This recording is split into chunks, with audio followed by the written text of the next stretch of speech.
Il est 13h04 en temps universel et partout en Côte d'Ivoire. Bonjour et bienvenue dans votre édition accessible aux sourds et aux malentendants. La Banque centrale des États de l'Afrique de l'Ouest célèbre ses 60 ans d'existence à Dakar, au Sénégal. Une cérémonie d'anniversaire marquée par un symposium sur les banques centrales dans un monde en mutation. Cela en vue de donner à l'institution les moyens nécessaires pour faire face aux défis sanitaires, climatiques et sécuritaires du moment. À l'occasion de l'édition 2022 des 16 jours d'activisme contre la violence basée sur le genre à l'égard des femmes et des filles qui démarre ce 25 novembre, la ministre de la Femme, de la Famille et de l'Enfant a livré le message du gouvernement, message dans lequel elle appelle à une prise de conscience collective et à la responsabilité de chacun. Au Burkina Faso, l'insécurité a provoqué la fermeture de plus de 5700 écoles selon le ministère de l'Éducation nationale. Plus d'1 million d'enfants sont affectés par les fermetures d'écoles avec 51 000 enfants toujours déscolarisés. Le gouvernement, lui, entend scolariser tous les enfants burkinabés d'ici à la fin de l'année. La BCEAO a 60 ans. La cérémonie d'anniversaire a lieu à Dakar, au Sénégal, à travers un symposium international sur le thème « Les banques centrales dans un monde en mutation ».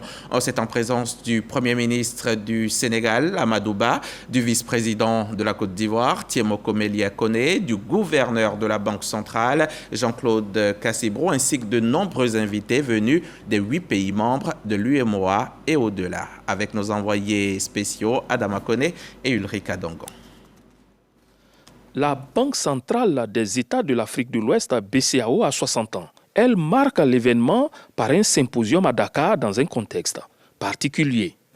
Aucune analyse n'avait prédit l'apparition de la pandémie de Covid-19, avec ses effets négatifs sur l'économie mondiale, ni le conflit entre la Russie et l'Ukraine, dont nous subissons aujourd'hui les conséquences. De même, personne n'avait anticipé l'ampleur de la crise sécuritaire que connaît notre sous-région depuis quelques années. Le vice-président ivoirien, à l'ouverture de cette rencontre scientifique de banquiers, invite les participants à considérer le parcours de la Côte d'Ivoire. Un exemple qui pourrait servir à codifier la démarche à suivre face aux défis. Avant la pandémie de la Covid-19, la Côte d'Ivoire avait connu 8 années de croissance robuste et continue de plus de 7% par an. Ces performances ont eu pour effet une hausse de plus de 40% du revenu par habitant entre 2012 et 2019. Si la détérioration de la conjoncture économique mondiale liée à la crise sanitaire et aux tensions géopolitiques a affecté négativement cette dynamique, l'économie ivoirienne a fait preuve de résilience en renouant dès 2021 avec son trend de croissance. En dépit de ces contraintes, le gouvernement met tout en œuvre pour maintenir un taux de croissance compatible avec les exigences d'un développement inclusif. Cette ambition au service d'un processus de développement inclusif est placée au cœur du Plan national de développement 2021-2025. Excellences, Monsieur le Premier ministre, Mesdames et Messieurs, comme pour la Côte d'Ivoire, l'objectif de parvenir à une transformation structurelle de l'économie est un enjeu stratégique de promotion du développement qui demeure une constante préoccupation de tous les pays membres de l'UEMOA. À cela, il faut ajouter l'importance du financement de l'économie. Et le Premier ministre sénégalais, représentant le président Macky Sall, de lancer un appel. Je voudrais partager quelques axes de réflexion en vue de favoriser un meilleur financement adéquat de nos économies et renforcer la crédibilité de notre monnaie commune. Premièrement, le renforcement de la coordination entre les politiques budgétaires et la politique monétaire commune. Deuxièmement, face aux défis du changement climatique, la Banque centrale pourrait également contribuer à mieux identifier les risques financiers liés au climat sur le marché. Enfin, la diversification des sources de financement des économies constitue une piste à explorer. Dans ce cadre, la finance islamique offre des opportunités importantes pour répondre aux besoins de financement des États. Le symposium du soixantenaire précède la cérémonie officielle d'installation du gouverneur Jean-Claude Brou. Il devra être soutenu dans ses fonctions. Son prédécesseur y tient et demande aux banquiers centraux de lui ouvrir leurs portes. Je voudrais aussi le dire et prier les gouverneurs de banque centrale ici présents de l'accueillir chaleureusement dans ce club très élitiste et de le soutenir dans ses missions avec tout le brio et toute la confiance qui règne dans cette enceinte. La BCEAO, institution d'émission de l'Union économique et monétaire ouest-africaine, regroupe 8 pays avec en commun une monnaie, le CFA, le franc de la communauté financière d'Afrique. Ici en Côte d'Ivoire, la Marine nationale vient de recevoir un tout nouveau navire, un patrouilleur de haute mer qui a été tout de suite baptisé contre-amiral Fadika, du nom du tout premier officier ivoirien de la Marine nationale. Une cérémonie de baptême haut en couleur en présence des autorités de la Marine, bien sûr, mais aussi des autorités gouvernementales, notamment les ministres d'État Kandia Camara et Téné Birahima Ouattara. Notre reporter Walter Amadou Ouattara était également sur place. P400. Ce patrouilleur de haute mer appartient désormais à la flotte navale ivoirienne. Par ce geste, la ministre d'État, Kandia Camara, avec l'appui du ministre d'État, ministre de la Défense, Téné Birahima Ouattara, baptise le navire. Une bouteille de champagne qui explose sur le côté du bateau est une vieille tradition qui conjure le mauvais sort, donc protège l'embarcation et son équipage. Mais bien avant, le P400 a été présenté par le vice-amiral Célestin Nguessan Kwame, chef d'état-major de la Marine nationale. Dans une poursuite plus globale, prenant en compte la lutte anti-sous-marine, contre toutes les menaces qui pourraient mettre à mal les fondamentaux de la nation ivoirienne. L'entrée en service actif de ce patrouilleur de haute mer, accueilli ici même le 6 octobre dernier, apportera une valeur ajoutée à cette lutte grâce à sa large autonomie d'au moins 16 jours et un rayon d'action d'environ 8000 km. Ce patrouilleur est baptisé contre-amiral Fadika. C'est un honneur au contre-amiral Lamine Fadika, premier officier ivoirien de la Marine nationale. Au nom de cet homme d'État émérite, sa fille a exprimé sa reconnaissance. Symbole de gratitude également pour l'équipage qui a mené avec professionnalisme le bateau à bon port. Tous les 25 membres ont reçu une distinction dans l'ordre du mérite maritime. La ministre d'État, ministre des Affaires étrangères et le ministre d'État, ministre de la Défense ont relevé les efforts consentis par le président de la République, Alassane Ouattara, pour une bonne image de l'armée dans son ensemble.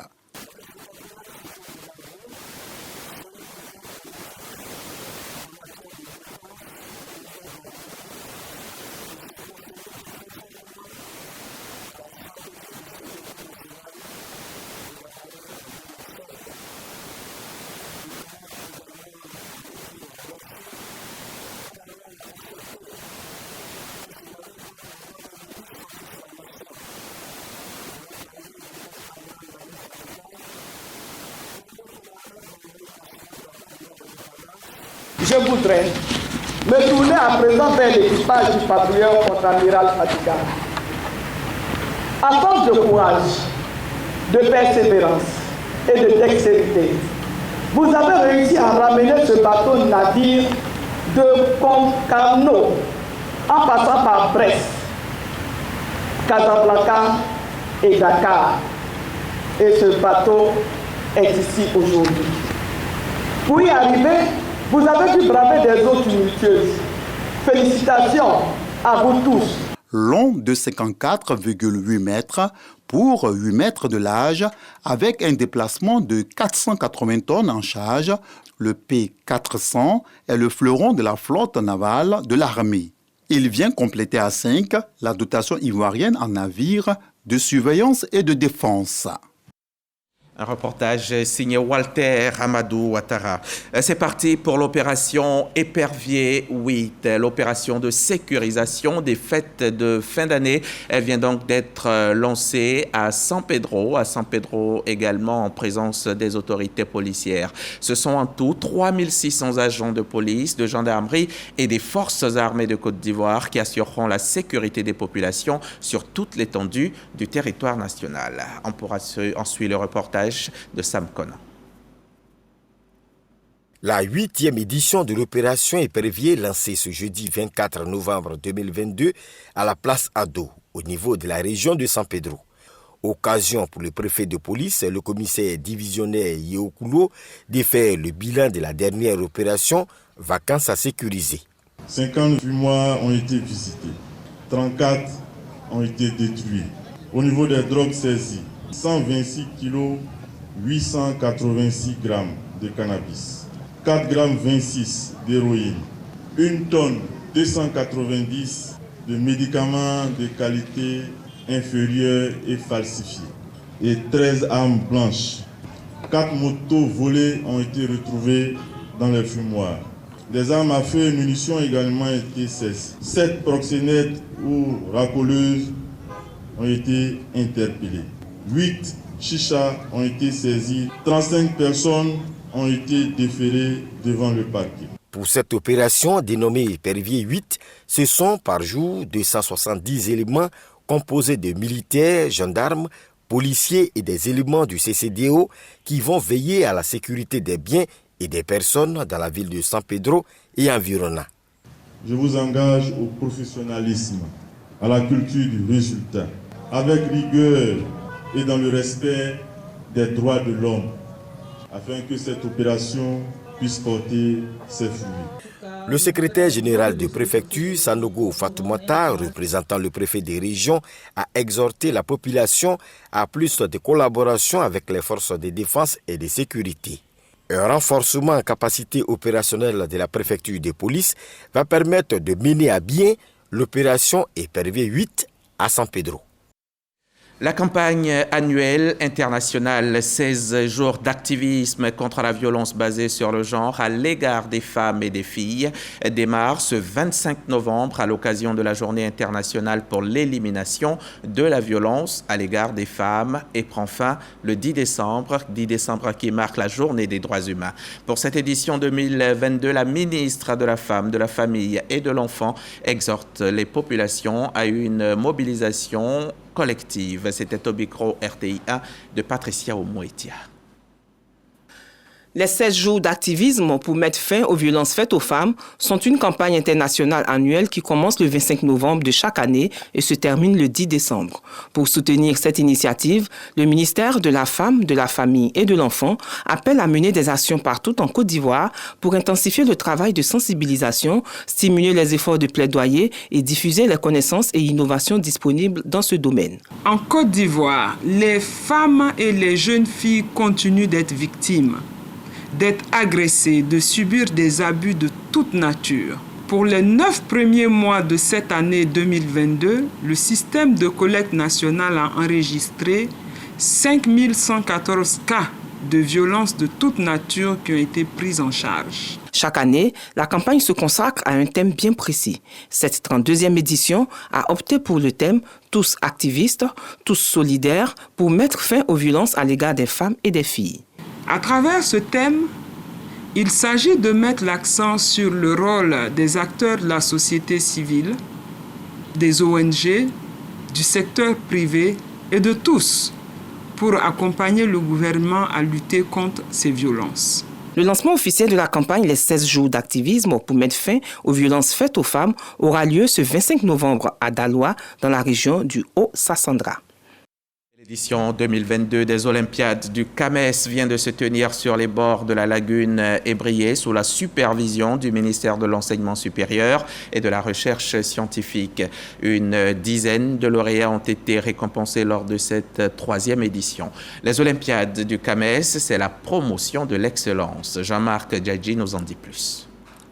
Plus d'une dizaine d'étudiants sur 26 finalistes reçoivent par ordre de mérite les félicitations du Conseil africain et malgache pour l'enseignement supérieur CAMES. Ils sont les nouveaux vainqueurs de la 3e édition des Olympiades universitaires OUC, initiées par l'institution. Ces lauréats se sont distingués par la qualité de leurs prestations orales et la pertinence de leurs projets professionnels ou de recherche devant le grand jury international du CAMES. Mon projet a été fait au regard d'un constat en Côte d'Ivoire. J'ai remarqué qu'en Côte d'Ivoire, il y a un problème sérieux de logement des étudiants. Et donc, j'ai opté pour la construction de logements écologiques. Je peux dire que je suis vraiment heureux d'avoir ce prix parce que c'est la première fois que je participe à un concours international. Les OUC visent à promouvoir l'excellence et à détecter les talents universitaires issus de cette discipline.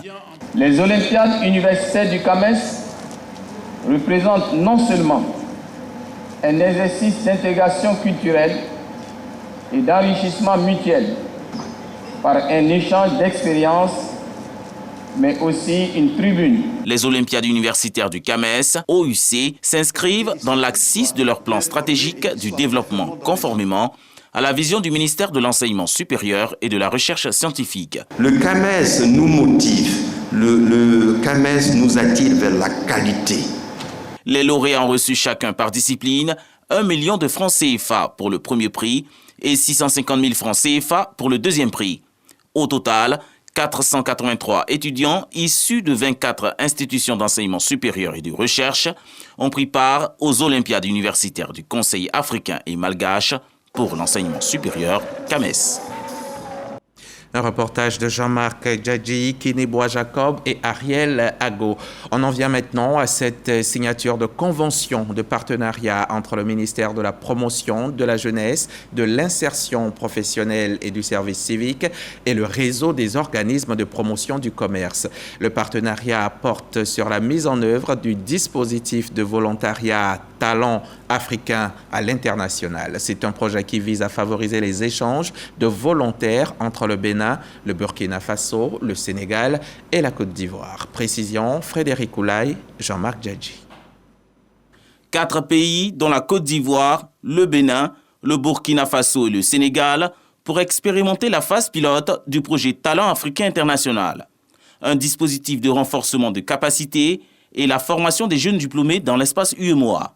La mise en œuvre de ce dispositif est traduite à travers cette signature de convention entre le réseau des organisations de promotion du commerce et le ministère de la Promotion de la Jeunesse et du Service civique. Nous avons lancé le projet dit TAI, Talent africain à l'international, qui consiste à ce qu'une entreprise de Côte d'Ivoire puisse prendre des jeunes, pendant 24 mois les détacher dans une filiale ou dans une organisation à l'extérieur, se former et revenir après 18 ou 24 mois, soit réintégrer la société, soit être en CDD ou CDD, ou au contraire créer sa propre société de commerce international. Donc le but, c'est de créer une culture d'exportation.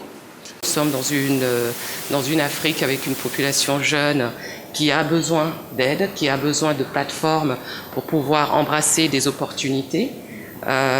Nous avons notamment pour le gouvernement de la Côte d'Ivoire une volonté, et bien sûr des autres pays, d'avoir des plateformes où les jeunes peuvent vraiment mettre à disposition leurs talents. Cette plateforme est inspirée du volontariat international en entreprise qui a été lancé en France il y a une vingtaine d'années. À l'initiative et financée par l'UEMOA, cette coopération sud-sud dans les domaines du commerce, de l'investissement, du financement et de la libre circulation des jeunes talents est un levier propice à l'insertion des jeunes. Mais aujourd'hui, on a le volontariat sous-régional qu'on appelle le talent africain à l'international, qui a pour objet de favoriser la mobilité croisée entre les jeunes talents, des jeunes de qualité et qui veulent s'engager en entreprise pour passer d'un pays à un autre, aller s'inspirer du modèle ailleurs et venir l'implémenter dans notre pays. Ce projet de mise en place du volontariat des compétences va favoriser et faciliter l'intégration sous-régionale.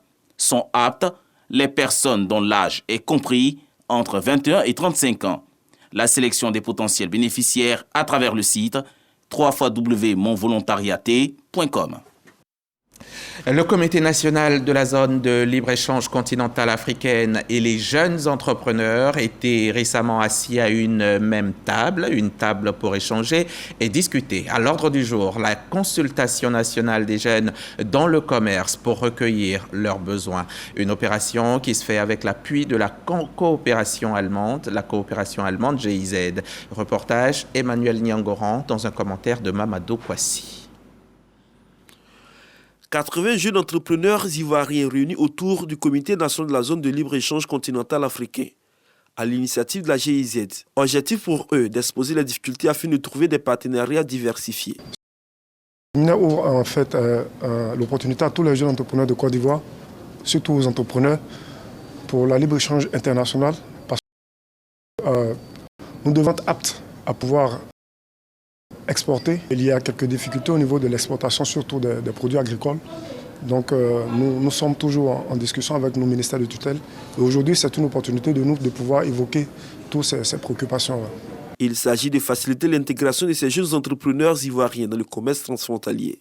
Plus de 65% de la population africaine est constituée de jeunes. En prenant davantage en considération les besoins de ces jeunes dans toutes les négociations qui seront faites au niveau de l'Union africaine, on pourra mieux formaliser leur activité et leur faire davantage bénéficier des opportunités offertes dans le cadre de la ZLECAf. Il est important pour nous, en tant que Comité national de la zone de libre-échange continentale africaine, de préparer nos jeunes entrepreneurs à saisir les opportunités de la ZLECAf. C'est dans ce cadre-là que cette consultation nationale a été initiée afin de recueillir les besoins et recommandations de nos jeunes entrepreneurs dans le contexte du commerce intra-africain.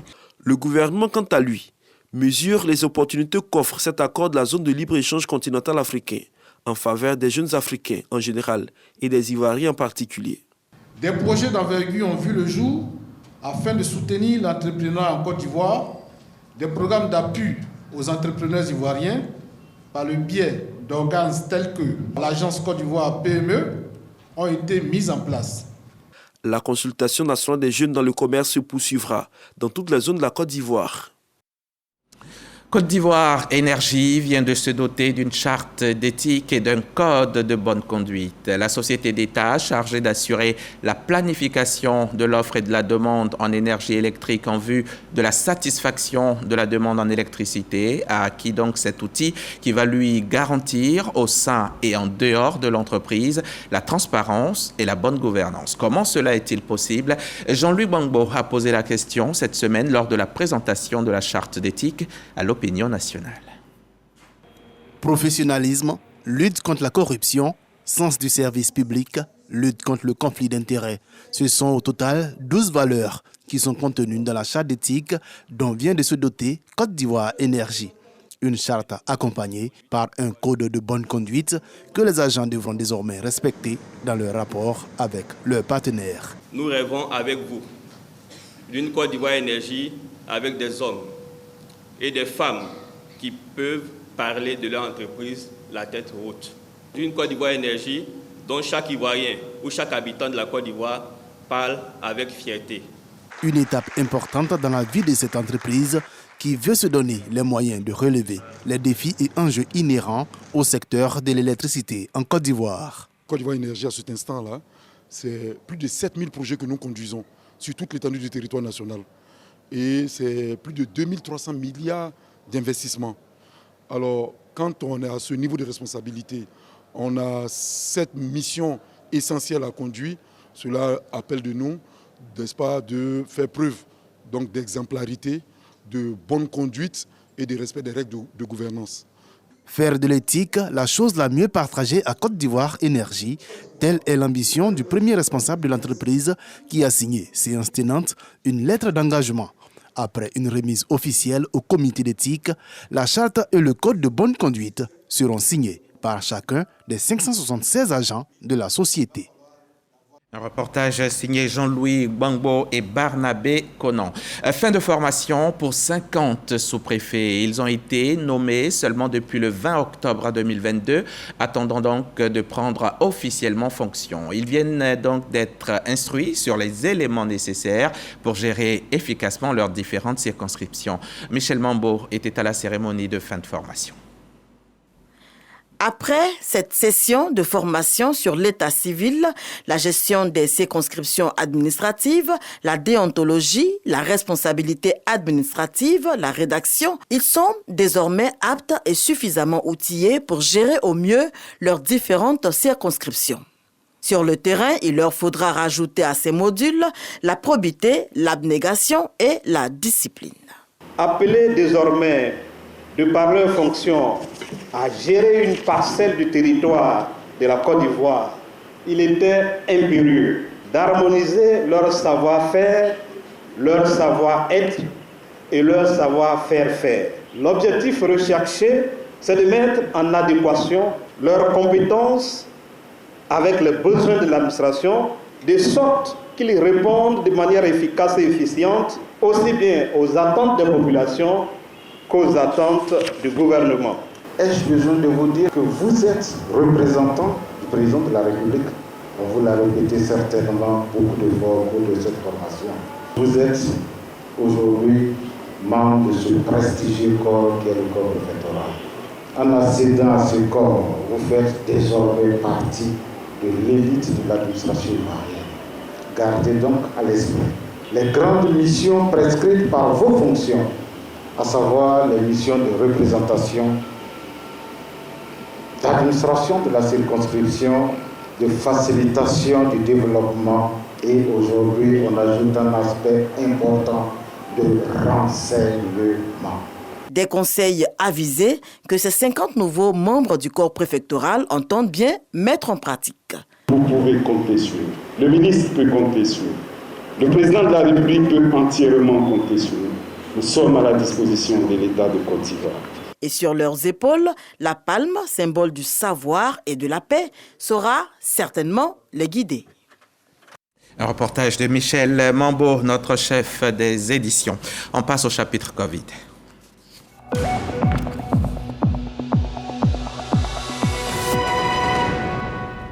En Côte d'Ivoire, le coronavirus a fait à ce jour 87 883 cas confirmés avec 830 décès.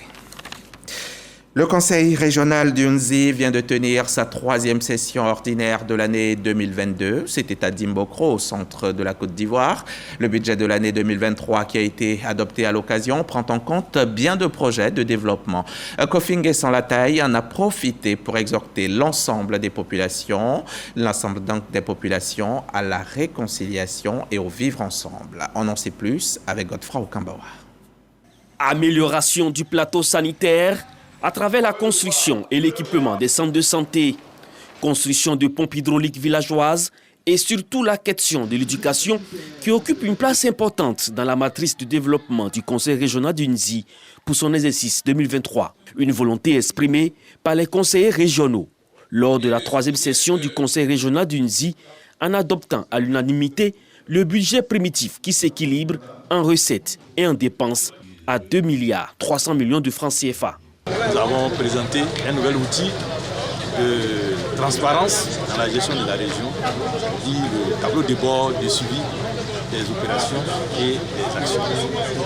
Nous avons aussi donné un aperçu du PGDEC qui nous permet d'avoir un fonds d'environ 100 millions pour aider nos jeunes. Se félicitant de la construction d'un collège de proximité dans tous les chefs-lieux des 10 sous-préfectures de la région pour le compte de l'exercice 2022, Kofi N'Guessan Lattaye, président du conseil régional, réaffirme son ambition de créer et d'améliorer les conditions de vie des populations.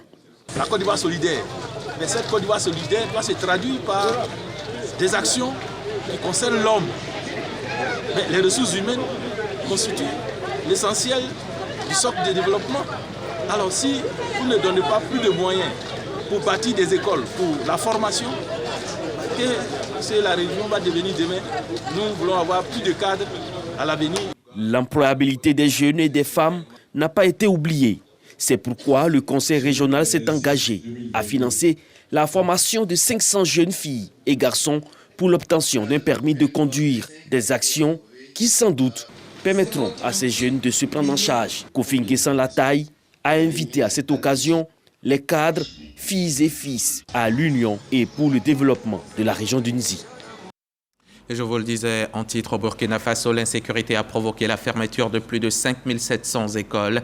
Selon le dernier rapport du secrétariat technique de l'éducation en situation d'urgence, secrétariat technique donc qui dépend du ministère de l'Éducation. Plus d'1 million d'enfants sont affectés par les fermetures d'écoles. Parmi eux, la plupart ont pu se réinscrire dans d'autres établissements, selon le ministère qui dénombre tout de même toujours 51 000 enfants déscolarisés. La pression sur les écoles en activité devient dure à supporter. Le gouvernement, lui, entend scolariser tous les enfants burkinabés d'ici à la fin de l'année.